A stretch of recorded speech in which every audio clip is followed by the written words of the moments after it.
Có một điều mà rất nhiều người đàn ông từng thắc mắc nhưng lại ngại hỏi, đó là phụ nữ thật sự muốn gần gũi vào lúc nào. Có người nghĩ là buổi tối khi mọi thứ đã yên tĩnh, có người cho rằng lúc vừa tắm xong cơ thể thoải mái là dễ nhất, cũng có người tin rằng buổi sáng mới là thời điểm cảm xúc dâng cao. Nhưng sự thật là không đơn giản như vậy, bởi vì phụ nữ không muốn theo đồng hồ, họ muốn theo cảm xúc. Ngoài kia có những người đàn ông luôn than rằng vợ mình lạnh nhạt, không còn mặn mà như trước, trong khi chính người phụ nữ ấy lại âm thầm cảm thấy thiếu thốn, trống trải dù vẫn nằm cạnh chồng mỗi đêm.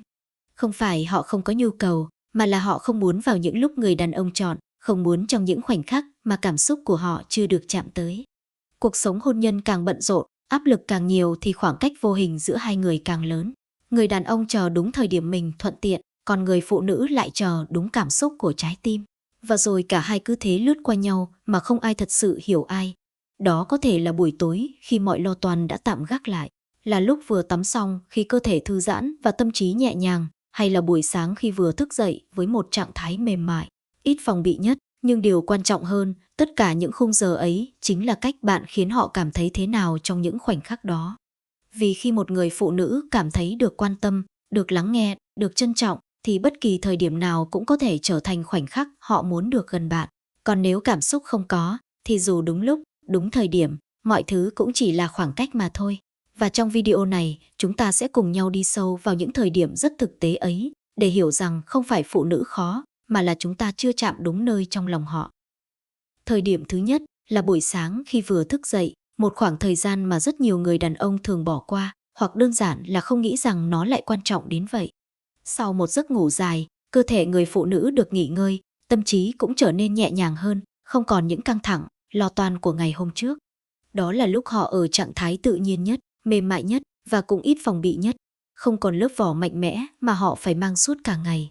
Không còn vai trò làm vợ, làm mẹ, làm người gánh vác, mà chỉ đơn giản là một người phụ nữ đang vừa mở mắt ra, còn đọng lại chút ấm áp của giấc ngủ và cảm giác bình yên hiếm hoi. Chính trong khoảnh khắc đó, cảm xúc của họ rất dễ được đánh thức, nhưng không phải bằng sự vội vàng hay hấp tấp, mà bằng sự tinh tế. Một cái ôm nhẹ từ phía sau, một bàn tay đặt khẽ lên vai, hay chỉ là cách bạn kéo họ lại gần mình thêm một chút, đôi khi lại có sức mạnh hơn bất kỳ lời nói nào. Buổi sáng không phải là lúc của sự cuồng nhiệt, mà là lúc của sự dịu dàng, của những kết nối chậm rãi nhưng sâu sắc. Nhiều người nghĩ rằng buổi sáng ai cũng bận rộn, vội vã, làm gì còn tâm trí cho những điều đó. Nhưng thực ra, chính vì cuộc sống quá nhanh nên những khoảnh khắc chậm lại như vậy lại càng trở nên quý giá. Nếu tối hôm trước hai người đã có sự gần gũi về cảm xúc, đã trò chuyện, đã hiểu nhau hơn một chút, thì buổi sáng chính là lúc cảm xúc ấy được tiếp nối một cách rất tự nhiên, không gượng ép. Ngoài ra, về mặt cơ thể, sau khi ngủ dậy, hormone trong cơ thể con người, cả nam lẫn nữ, đều có những thay đổi nhất định, khiến cảm xúc trở nên nhạy cảm hơn. Nhưng với phụ nữ, yếu tố quan trọng hơn vẫn là cảm giác an toàn và được yêu thương. Nếu họ thức dậy trong một không gian ấm áp, bên cạnh một người đàn ông khiến họ cảm thấy dễ chịu, thì nhu cầu được gần gũi cũng sẽ xuất hiện một cách rất tự nhiên, nhẹ nhàng mà không cần phải cố gắng. Ngược lại, nếu buổi sáng bắt đầu bằng sự lạnh nhạt, mỗi người một góc điện thoại, không một lời hỏi han, không một cử chỉ quan tâm, thì dù cơ thể có sẵn sàng đến đâu, cảm xúc cũng sẽ tự động khép lại. Phụ nữ không tách rời giữa cảm xúc và sự gần gũi, họ cần hai điều đó đi cùng nhau. Vì vậy, buổi sáng không chỉ là thời điểm bắt đầu một ngày mới, mà còn là cơ hội để bắt đầu lại cảm xúc giữa hai người. Chỉ cần một chút tinh tế, một chút dịu dàng, bạn sẽ nhận ra rằng có những cái gần gũi không cần quá nhiều lời, không cần quá nhiều chuẩn bị, nhưng lại đủ để khiến cả ngày hôm đó trở nên khác đi. Thời điểm thứ hai là sau khi tắm, một khoảnh khắc tưởng chừng rất bình thường, nhưng lại chứa đựng rất nhiều thay đổi về cả cơ thể lẫn cảm xúc của người phụ nữ. Sau khi bước ra khỏi phòng tắm, không chỉ là cơ thể được làm sạch, mà còn là cảm giác được rũ bỏ đi phần nào mệt mỏi, áp lực của một ngày dài. Nước ấm giúp cơ bắp thư giãn, hơi nước khiến tâm trí dịu lại, và chính sự nhẹ nhõm đó khiến họ trở nên mềm mại hơn, dễ mở lòng hơn. Đây là lúc người phụ nữ cảm nhận rõ nhất về chính cơ thể của mình, một cách tự nhiên và không bị áp lực. Họ thường có xu hướng chăm sóc bản thân nhiều hơn sau khi tắm, lau khô tóc, chọn một bộ đồ thoải mái, đôi khi là một chút hương thơm nhẹ. Không phải để gây ấn tượng với ai, mà là để họ cảm thấy dễ chịu với chính mình. Và khi một người phụ nữ cảm thấy mình sạch sẽ, thơm tho, gọn gàng, họ cũng dễ tự tin hơn trong việc đón nhận sự gần gũi. Nhưng điều quan trọng nhất không nằm ở việc họ vừa tắm xong, mà nằm ở cách người đàn ông xuất hiện trong khoảnh khắc đó. Nếu bạn bước đến với sự vội vàng, hấp tấp, như thể chỉ đang chờ đúng thời điểm thuận lợi, thì cảm xúc của họ rất dễ khép lại. Nhưng nếu bạn chậm lại một chút, nhìn họ bằng ánh mắt dịu dàng, nói một câu gì đó nhẹ nhàng, hoặc chỉ đơn giản là ở bên cạnh một cách tự nhiên, thì mọi thứ sẽ khác. Sau khi tắm là lúc cơ thể người phụ nữ nhạy cảm hơn với những tiếp xúc, nhưng họ không cần sự mạnh mẽ hay dồn dập. Điều họ cần là cảm giác được trân trọng, được nâng niu. Một cái chạm nhẹ, một cái ôm từ phía sau khi họ đang lau tóc, hay cách bạn khẽ kéo họ lại gần, đôi khi lại khiến trái tim họ rung động nhiều hơn bất cứ điều gì khác. Ngoài ra, sau khi tắm cũng là lúc họ tạm rời xa những vai trò thường ngày, không còn là người phụ nữ tất bật với công việc, không còn là người mẹ lo cho con cái, mà chỉ là chính họ, ở trạng thái riêng tư và chân thật nhất. Nếu bạn biết nắm bắt khoảnh khắc này, bạn sẽ không chỉ tiến gần hơn về thể xác, mà còn chạm đến cảm xúc rất sâu bên trong họ. Tuy nhiên, không phải cứ sau khi tắm là tự động trở thành thời điểm lý tưởng. Nếu trước đó giữa hai người có khoảng cách, có những điều chưa được giải tỏa, có sự lạnh nhạt kéo dài, thì dù cơ thể có thư giãn đến đâu, cảm xúc của họ cũng khó mà mở ra. Phụ nữ luôn cần một sự kết nối trước, rồi mới đến sự gần gũi. Vì vậy, khoảnh khắc sau khi tắm không phải là cơ hội để tranh thủ, mà là cơ hội để bạn thể hiện sự tinh tế. Khi bạn khiến họ cảm thấy thoải mái, được tôn trọng và được yêu thương trong chính sự nhẹ nhàng đó, thì mọi thứ diễn ra sau đó sẽ trở nên tự nhiên hơn rất nhiều. Có những điều không cần nói ra, nhưng vẫn được cảm nhận rất rõ. Và với phụ nữ, đôi khi chỉ cần một khoảnh khắc đúng cách cũng đủ để họ muốn ở gần bạn hơn, không phải vì nghĩa vụ, mà vì họ thật sự muốn. Thời điểm thứ ba là buổi tối, khi mọi thứ đã lắng xuống, khi thành phố bắt đầu yên tĩnh, khi những bộn bề của một ngày dần khép lại, và cũng là lúc người phụ nữ trở về gần nhất với chính mình. Ban ngày, họ có thể mạnh mẽ, tất bật, gồng gánh đủ vai trò, công việc, gia đình, con cái, trách nhiệm, nhưng khi đêm xuống, tất cả những lớp vỏ ấy dần được tháo ra. Chỉ còn lại một người phụ nữ với những cảm xúc thật nhất, đôi khi là mệt mỏi, đôi khi là trống trải, và đôi khi là khao khát được quan tâm, được ôm ấp. Buổi tối không phải là thời điểm của sự vội vàng, mà là khoảng thời gian của cảm xúc. Sau một ngày dài, điều họ cần không phải là sự thúc ép, mà là sự thấu hiểu. Một câu hỏi nhẹ nhàng hôm nay em mệt không? Một cái chạm tinh tế, hay chỉ là bạn ngồi cạnh họ, không nói gì, nhưng vẫn đủ gần, cũng có thể khiến trái tim họ dịu lại.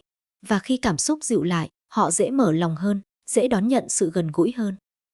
Rất nhiều người đàn ông mắc sai lầm ở chỗ, họ nghĩ rằng buổi tối là thời điểm thích hợp nên chỉ cần tiến tới là đủ. Nhưng họ quên mất rằng, với phụ nữ, cảm xúc luôn đi trước. Nếu cả ngày bạn không quan tâm, không chia sẻ, không kết nối, thì buổi tối dù có ở cạnh nhau, cũng chỉ là hai người xa lạ nằm cạnh nhau mà thôi. Ngược lại, nếu buổi tối bắt đầu bằng sự nhẹ nhàng, cùng nhau ăn một bữa cơm, nói vài câu chuyện nhỏ, chia sẻ những điều đã xảy ra trong ngày, thì khoảng cách giữa hai người sẽ dần được thu hẹp. Phụ nữ rất nhạy cảm với những điều nhỏ như vậy. Họ không cần những điều lớn lao, chỉ cần cảm thấy mình được để ý, được đặt vào trong suy nghĩ của bạn. Có những khoảnh khắc rất đời thường, như khi cả hai cùng nằm xem điện thoại nhưng lại tựa vào nhau, hay khi bạn kéo chăn cho họ một cách vô thức, hay chỉ đơn giản là một cái ôm trước khi ngủ. Chính những điều tưởng chừng nhỏ nhặt đó lại khiến họ cảm thấy an toàn. Và khi đã có cảm giác an toàn, họ sẽ không còn phòng bị, không còn khoảng cách. Buổi tối cũng là lúc không gian trở nên riêng tư hơn, ánh sáng dịu hơn, mọi thứ xung quanh chậm lại, tạo điều kiện cho cảm xúc phát triển một cách tự nhiên. Không còn tiếng ồn của công việc, không còn sự chen lấn của trách nhiệm, chỉ còn lại hai người với nhau. Và trong không gian đó, nếu bạn đủ tinh tế, bạn sẽ nhận ra khi nào họ thật sự muốn được gần bạn. Nhưng cũng có những buổi tối, người phụ nữ chỉ muốn được nghỉ ngơi, được yên tĩnh, được ngủ một giấc thật sâu. Nếu bạn không để ý, không hiểu được điều đó, mà chỉ nghĩ đến nhu cầu của riêng mình, thì chính bạn đang làm cho khoảng cách giữa hai người lớn dần lên. Phụ nữ không từ chối sự gần gũi, họ chỉ từ chối những lúc họ không cảm thấy sẵn sàng. Vì vậy, buổi tối không phải là thời điểm mặc định, mà là cơ hội để bạn tạo ra cảm xúc. Khi bạn biết quan tâm đúng lúc, biết lắng nghe, biết chạm vào cảm xúc của họ trước khi chạm vào cơ thể, thì sự gần gũi sẽ đến một cách rất tự nhiên, không cần gượng ép, không cần cố gắng. Có thể nói, buổi tối chính là tấm gương phản chiếu rõ nhất mối quan hệ của hai người. Nếu ban ngày hai bạn kết nối đủ, yêu thương đủ, thì buổi tối sẽ là lúc mọi cảm xúc được nở ra. Còn nếu ban ngày là sự lạnh nhạt, là khoảng cách, thì buổi tối chỉ là sự im lặng kéo dài. Và đôi khi, điều người phụ nữ cần trong một buổi tối không phải là điều gì lớn lao, mà chỉ là cảm giác được ở cạnh một người khiến họ muốn ở gần, không phải vì nghĩa vụ, mà vì chính trái tim họ muốn như vậy. Và cuối cùng, điều quan trọng nhất không nằm ở việc bạn chọn đúng buổi tối, sau khi tắm hay buổi sáng thức dậy, mà là bạn có khiến người phụ nữ bên cạnh mình muốn ở gần bạn hay không. Vì phụ nữ không sống bằng những thời điểm, họ sống bằng cảm xúc. Khi cảm xúc đủ đầy, đủ an toàn, đủ được yêu thương, thì bất kỳ khoảnh khắc nào cũng có thể trở thành lúc họ muốn gần gũi nhất. Đừng cố gắng tìm một công thức cố định, vì tình cảm không phải là điều có thể tính toán. Thay vào đó, hãy học cách quan tâm họ nhiều hơn một chút, lắng nghe họ nhiều hơn một chút và tinh tế hơn trong từng hành động nhỏ. Có thể bạn không nhận ra, nhưng chính những điều rất đơn giản ấy lại là thứ khiến trái tim người phụ nữ mở ra. Một cái ôm đúng lúc, một ánh mắt đủ ấm, một câu nói khiến họ cảm thấy mình được trân trọng. Đôi khi còn giá trị hơn tất cả mọi thời điểm lý tưởng. Vì vậy, nếu bạn đang có một người phụ nữ bên cạnh, đừng đợi đến khi khoảng cách xuất hiện rồi mới tìm cách kéo lại. Hãy bắt đầu từ hôm nay, từ những điều nhỏ nhất, để mỗi ngày trôi qua, họ đều cảm thấy muốn ở gần bạn hơn, không phải vì nghĩa vụ, mà vì chính trái tim họ lựa chọn.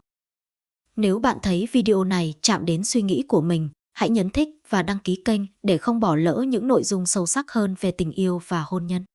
Và nếu bạn đang ở trong một mối quan hệ, hãy thử nhìn lại, bạn đã thật sự hiểu người phụ nữ của mình chưa?